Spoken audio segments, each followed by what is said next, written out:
जय हिंद, भारत माता की जय। आप सभी व्यूअर्स को स्वागत है रणभूमि में। मैं दिव्यांशु पांडे आप सभी का वेलकम करता हूं और आज हम जानेंगे एक सबसे जाहिल गायक। ये अपने आप को गायक कहता है, मैं तो नहीं मानता, और इसका नाम है शुभ।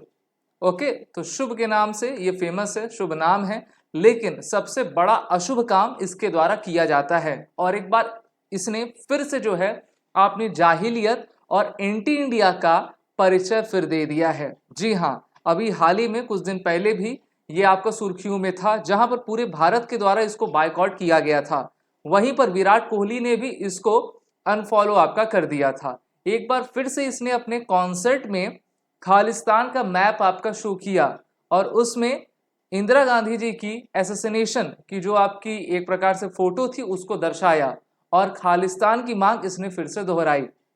तो ये इस प्रकार के जितने भी जाहिल, अनपढ़, निरक्षर सिंगर्स होते हैं, ये सभी आपके कनाडा में पाए जाते हैं, क्योंकि इनका बेस का जो एजुकेशन है वो तो एकदम धाराशाही है। और एक ऐसे ग्रुप में ये रहा करते हैं जहां पर जैसे जिहादी रेडिकलाइज्ड हैं, वैसे ये इस प्रकार के खालिस्तानी भी पूरी तरीके से रेडिकलाइज्ड हैं।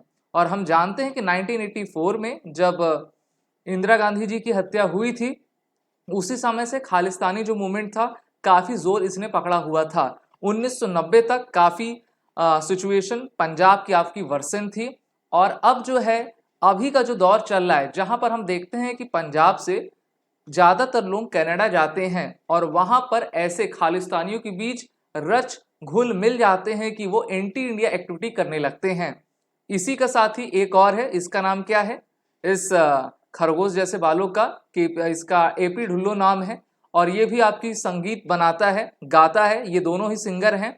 और भारत की जनता भी इनके म्यूजिक को पसंद करती है, लेकिन जितना म्यूजिक को पसंद करती है उतना ही 4 गुना गाली इनको आपका देती रहती है। क्योंकि अभी आपने देखा था कि 15 अगस्त जब हुआ था तो इसने अपने जूते पर तिरंगे की फोटो आपकी लगाई थी, उसको पोस्ट भी इसने किया था और फिर इसको आपका बैकलैश झेलना पड़ा था। उसी तरीके से ये जो आपका शुभ है, ये भी एक सिंगर है और ये भी एंटी इंडिया एक्टिविटी को करता रहता है। और जब इसको भारत वालों ने जब इसके पूरे कॉन्सर्ट को आपका कैंसिल किया था, तब इसने कहा नहीं नहीं, इंडिया भी हमारा देश है। अबे जब इंडिया तेरा देश है तो ये तू खालिस्तानी नारा क्यों लगाता है, खालिस्तानी मैप क्यों प्रदर्शित करता है? इनके मन में कुछ और रहता है, जवान पर कुछ और रहता है। और हमें चाहिए कि ऐसे लोगों का प्रतिकार करें, ऐसे लोगों का हमको पूरी तरीके से बायकॉट करना चाहिए। ये जो खालिस्तान का आइडिया है मेनली ये पाकिस्तान की तरफ से निकलता है। पाकिस्तान की आईएसआई भारत में इन्वॉल्व होकर इस आपके आइडिया को मूट करती है और इसको आगे बढ़ाती है। आपको याद होगा भिंडरावाला जो कि एक आतंकवादी था और उसने जो है हमारे स्वर्ण मंदिर में जो है एक प्रकार से टेररिस्ट एक्टिविटी की थी। उसके बाद से इंडियन आर्मी वहां पर जाती है और उन सभी आतंकवादियों को जहन्नुम आपकी पहुंचाती है। लेकिन कहा करते हैं ना, व्यक्ति मर जाता है लेकिन कुछ ऐसे दानव जैसे लोग रहते हैं जो कि उस आपकी इलीगल और सबसे खराब आइडिया को लेकर चलते हैं। कहा जाता है ना कि इंसान तो मर जाता है लेकिन विचार जिंदा रहते हैं। लेकिन इस आपके 21वीं शताब्दी में ये विचार बिल्कुल भी बर्दाश्त नहीं किए जाएंगे। अभी तो भारत ने जो है जस्टिन ट्रूडो को भी पूरा साफ साफ मना कर दिया था और एक तरीके से इनको सबक सिखा दिया है भारत ने। अभी आप जानते हो G20 2023 की समिट भारत में हुई थी, जहां पर उस समिट में जो है जब बायलैटरल टॉक मोदी जी और जस्टिन ट्रूडो के बीच में हुआ तो भारत ने अपना जो विरोध था इनके सामने रखा और कहा कि जो खालिस्तानी मूवमेंट कनाडा की धरती से चलता है उसको बंद किया जाना चाहिए।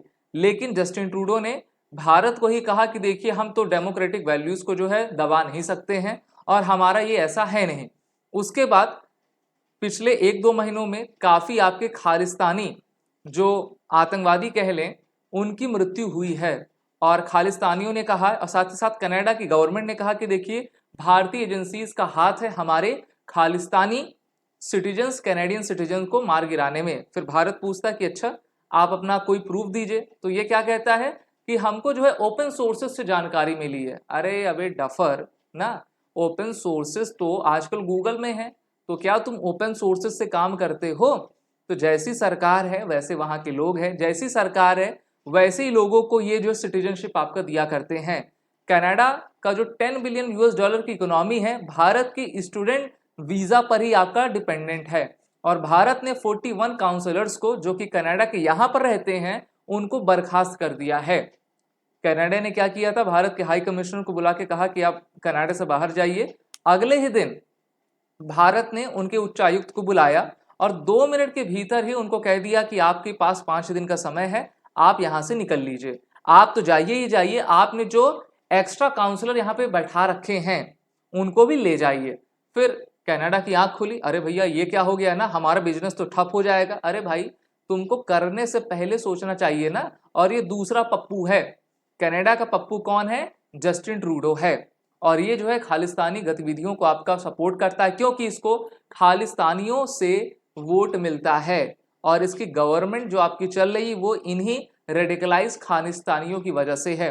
खालिस्तानी है क्या, तो खालिस्तान एक आइडिया है जहां पर ये जो सिख कम्युनिटी के लोग हैं, ओके, ये कहा करते हैं कि जो खालिस्तानी है, ठीक है, मैंने इनको सिख भी नहीं मानता, जो खालिस्तानी वो कहते हैं कि भारत का पंजाब और पाकिस्तान के पंजाब को मिलाकर हम एक इंडिपेंडेंट स्टेट बनाएंगे जिसका नाम देंगे हम खालिस्तान। जी हाँ, पाकिस्तान जानता है अच्छे तरीके से हमारा हिस्सा तो इनको कभी मिलने नहीं वाला। हाँ, हम इनका यूज जो है अपनी राजनीति और अपनी रणनीति के लिए चलाएंगे, जिससे कि भारत को जो है वैश्विक स्तर पर जो है इसका प्रतिरोध झेलना पड़े। लेकिन भारत की गवर्नमेंट भी पूरी तरीके से तैयार है और इन जैसे लोगों को पूरी तरीके से आपका प्रतिबंधित कर रही है।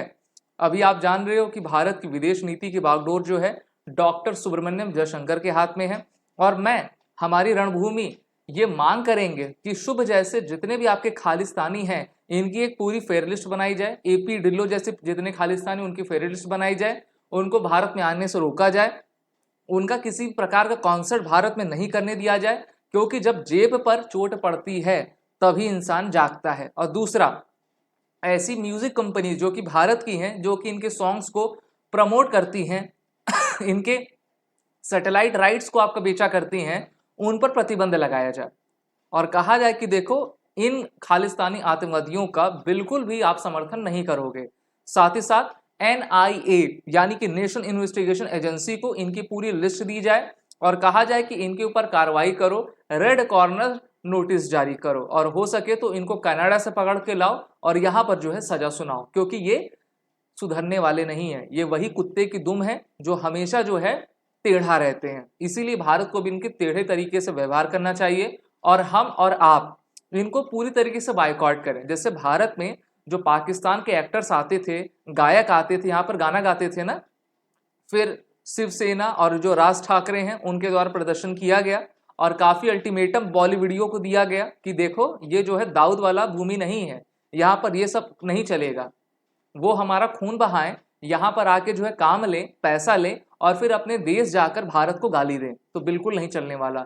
ये 21वीं शताब्दी का भारत है, ये बदला हुआ भारत है, ये सनातनी भारत है। भारत अपनी विचारधारा को लेकर आगे बढ़ रहा है और ये जितने कालनेमी हैं इनको हम पूरी तरीके से डिस्ट्रॉय करेंगे और इनका पूरा बायकॉट करेंगे।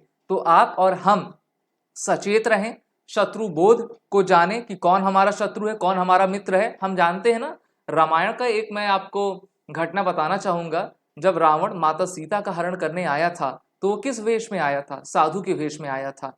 तो ये सब जो आपके एपी ढिल्लो और ये क्या नाम है इसका, शुभ जैसे लोग हैं, किस आपके रूप में आते हैं। अरे देखिए, हम तो म्यूजिक के जरिए जो है प्यार फैलाते हैं, सभी का स्ट्रेस दूर करते हैं, हमारा कोई ऐसा मोटो नहीं रहता है। लेकिन बीच बीच में कहते हैं ना, वो जो कीड़ा रहता है खालिस्तानी वाला, वो आपका निकलने लगता है और इनके मन में यही है, भारत को डिफेम करना और गांजा फूकना और अपना एजेंडा चलाना। तो इसलिए हमको पहले से समझना चाहिए, जानना चाहिए कि ये किस प्रकार के लोग हैं और इनका पूरी तरीके से बायकॉट करना चाहिए। ओके, आप सभी जितने भी व्यूअर्स हैं इस रणभूमि के चैनल को जरूर आप सभी सब्सक्राइब कर लो, इस सेशन को लाइक और शेयर करते जाओ और इस जैसे शुभ और एपी ढिल्लो जैसे जितने भी तमाम खालिस्तानी आतंकवादी हैं इनका विरोध और इनका पूरी तरीके से प्रतिकार, बायकॉट हम करें। जय हिंद, भारत माता की जय।